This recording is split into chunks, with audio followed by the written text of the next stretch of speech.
honorables invités, chers enseignants, chers parents, chers élèves et étudiants, fleurs de notre avenir,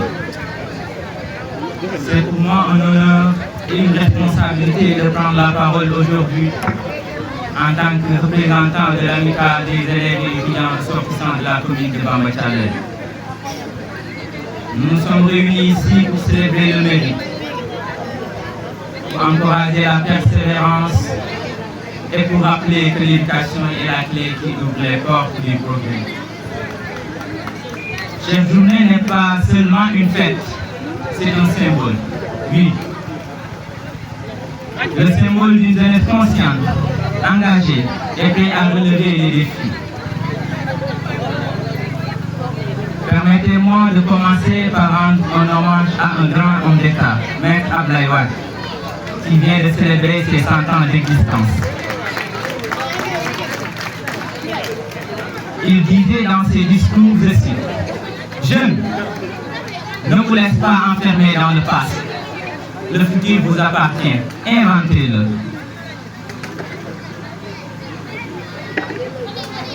Cependant, il sera injuste,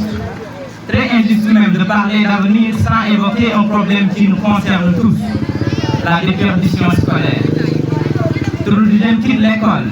avant d'avoir pu réaliser leur potentiel. Chaque abandon est une perte pour la famille, pour la communauté, pour la nation. La déperdition scolaire n'est pas seulement une statistique, c'est une fracture sociale, un frein à notre avenir collectif. Face à cela, nous avons un devoir. D'abord, la responsabilité collective. Parents, enseignants, leaders communautaires, chacun doit jouer son rôle pour accompagner les jeunes. La persévérance des étudiants. Nous sommes la relève et notre force réside de notre capacité à tenir bon malgré les obstacles. Solidarité communautaire. L'éducation est un bien commun.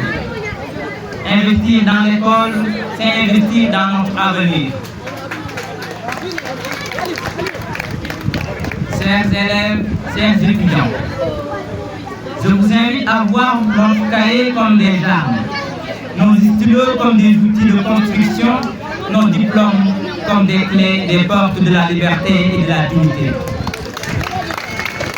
Refusons l'abandon,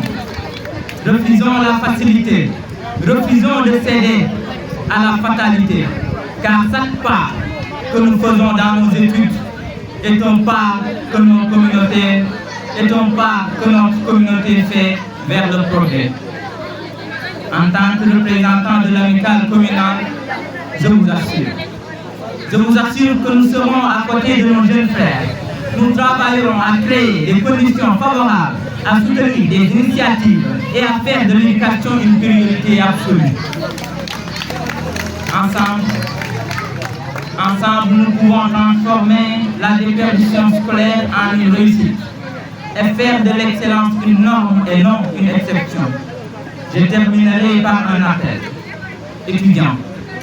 soyons audacieux, soyons créatifs, soyons patients, soyons endurants. Je vous remercie. Comment il doit faire pour sortir de... pour être...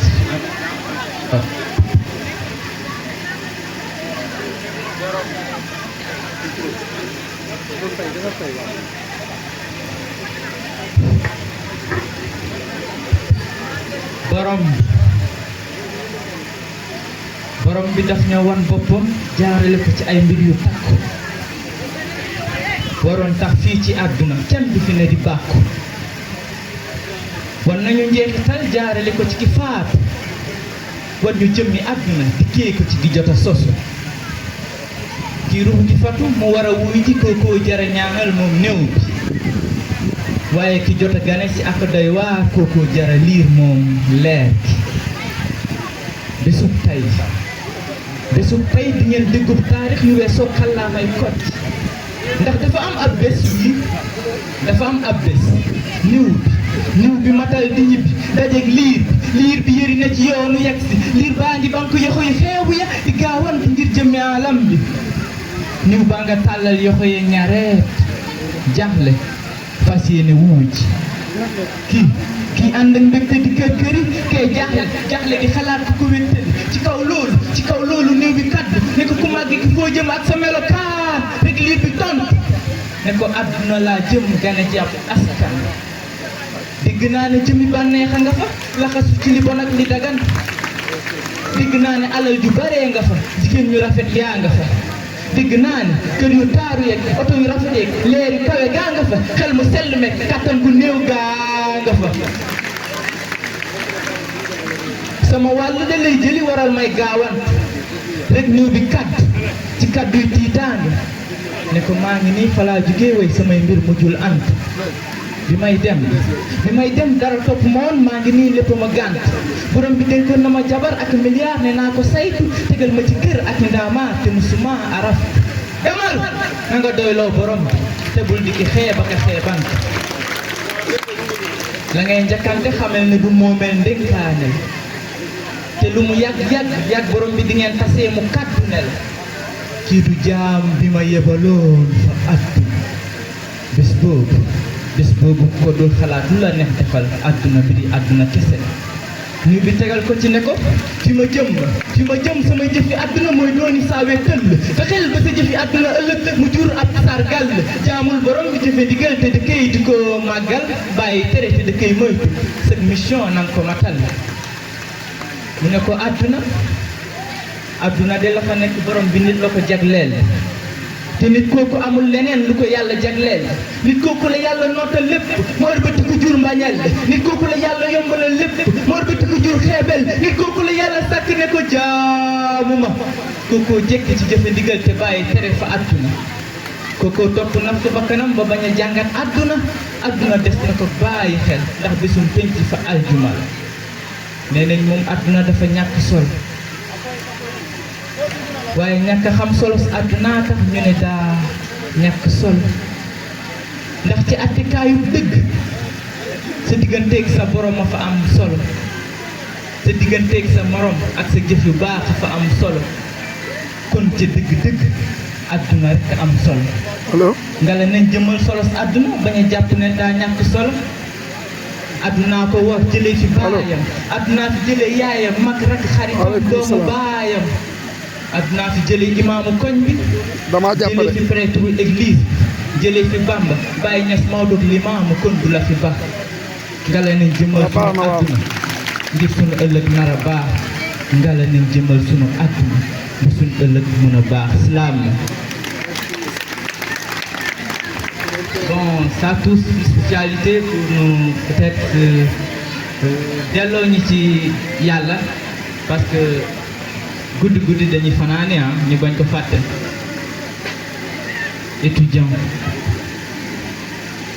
étudiant tu n'es pas un errant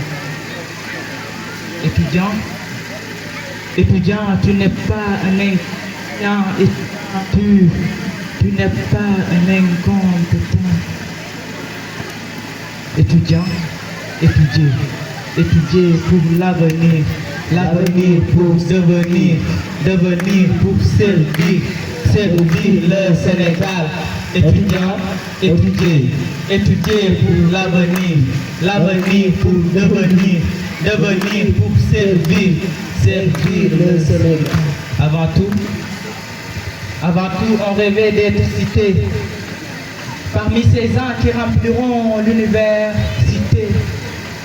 Juste par son ouverture et l'image de ces belles cités, alhamdoulilah, dit le MB avec plein de sagacité. dundagul foofu waaye dégg na li fi ne te jaaxal na mag waxuma laak gune muy wolof pël soote foofu dalal na ku ne université daaneel nay mbër waaw ci anam yu ne réew la ci biir réew muy ndamoo xam-xam xoolu néew di doole waxuma laak borom bi am te ku dul gëm sa bopp da lay seexlu naan la cëm-cëm mooy te ndikul ngala saa waa ji na nga ànd ak ngëm-ngëm foofu réeroo nga ak baatu yedd waaw ndax féete na la ginnaaw ñi dañ fay dëkkee caaxaan boole kook xëy di nelaw safaan bay man nga ko fa dëkkee muy jàng te doo maye ngelaw ma ne la bul fàtte fu nga jugee muy dëkku taax mbaa kaw ñii dañuy focus ni doon ëllëg ñi raw saraxe seen bopp ngir sigil li ci seen ginnaaw dëkkee def li leen war te duñu xool kenn ku leen naw seen di bët fonk fii te du mës a métti ñu daw ñun boobeen mbàcce kenn te bul fàtte fële ci kër Baye Cheikh ñaseen ak kër Gaston sa waa ji amul fi féex muy caameen kaneen ak cekkeen dëkkee jàng bañ naan yaa Cheikh 60 crédit mën na la fanal nga di ko xalaat nga di ko xalaat ba far jeex nee naa la mbir yi du toog ne yàcc waaye du jàng ba dee amul BFEM amul bac foofu ñaka fa ne muy LMD am licence ne yàcc amul foofu sa waa ji la nga foofu bàyyi ma ci waxoon na ko mbir yi du lal ba sang toog seul le travail paye. Être étudiant n'est pas un statut permanent comme le disent certains lal ba sang toog. C'est un passage éphémère qui ouvre la voie à d'autres perspectives, surtout nous sommes la relève. Être au rang des jeunes signifie qu'on est désarroi, alors utilisons les esprits, sinon on devient désarroi.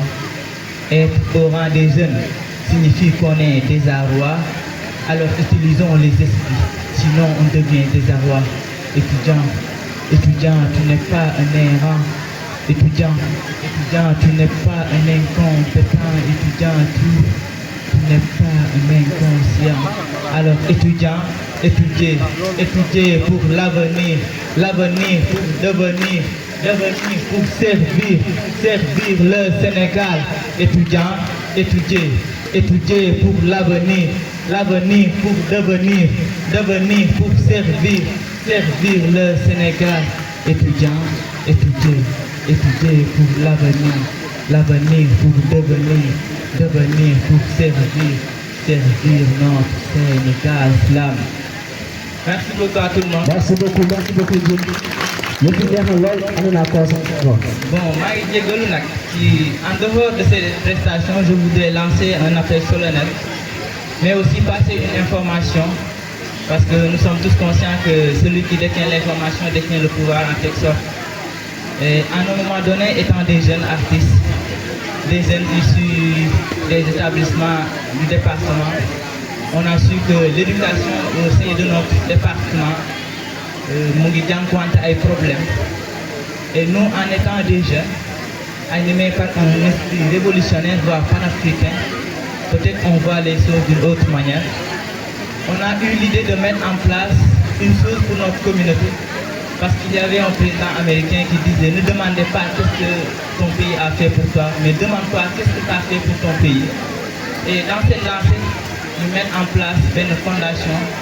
boo xam ne ni amaana ren ci début d'année bi la am c'est fêté une année tuddee ko fondation ëllëg ñi nga xam ne ni l'échelle communale la pour l'instant, mais pour les perspectives bëgg nañ mu doon ONG nationale, pourquoi pas internationale. Fondation ëllëg nag bu ñu ko waxee mu nekk loo xam ne ni ci commune bi ay ndawu commune bi muy man un étudiant en PCL1 ak un certain Aliou Mbaye mu nekk étudiant en licence 3 ñu mettre ko en place. Njëriñam mooy encadrer les élèves primaires mais aussi collège, surtout élèves yi nekk collège.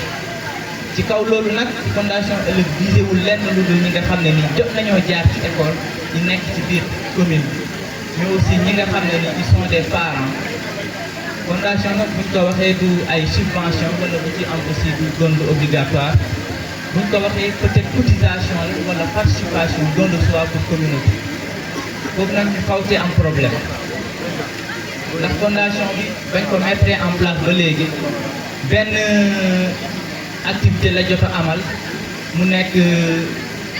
daaw ci examen yi ñi nga xam ne nii ñan ñoo fi nekk yoo xam ne daaw dañ doon def BFEM ci collège yi. bu ngeen xoolee daaw ci BFEM yi 3 jours yëpp élèves yi nga xam ne nii doon nañ def BFEM te dëkkuñ biir Bamba dañ leen doon toggal ay añ 3 jours yëpp ñu toggal leen fa ay añ. loolu du mairie moo ko def du keneen ak keneen moo ko def fondation ëllëg moo ko def ci li nga xam ne nii jot na koo dajale ci ay cotisation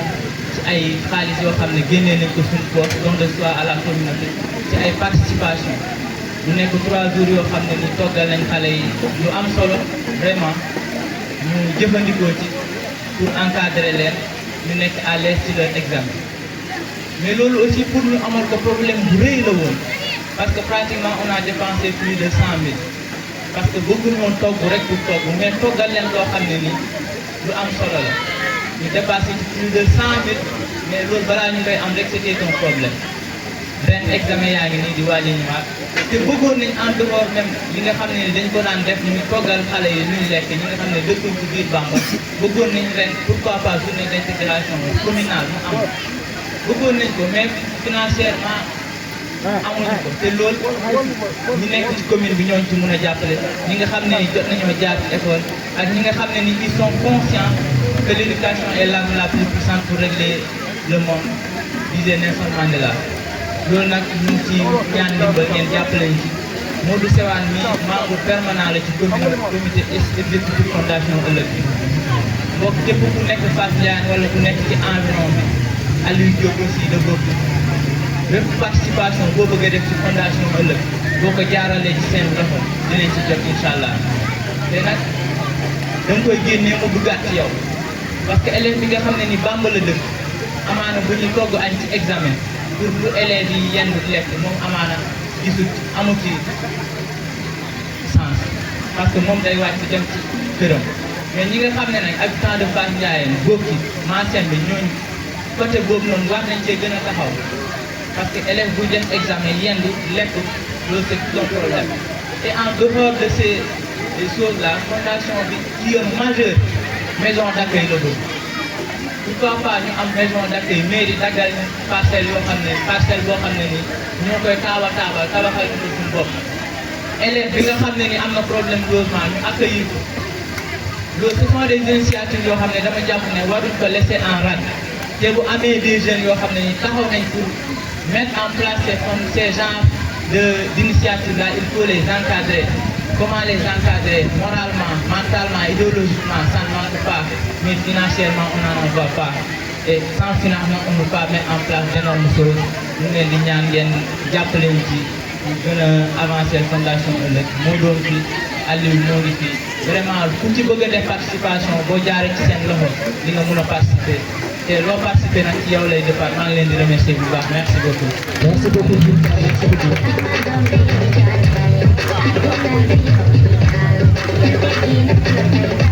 Donc merci beaucoup.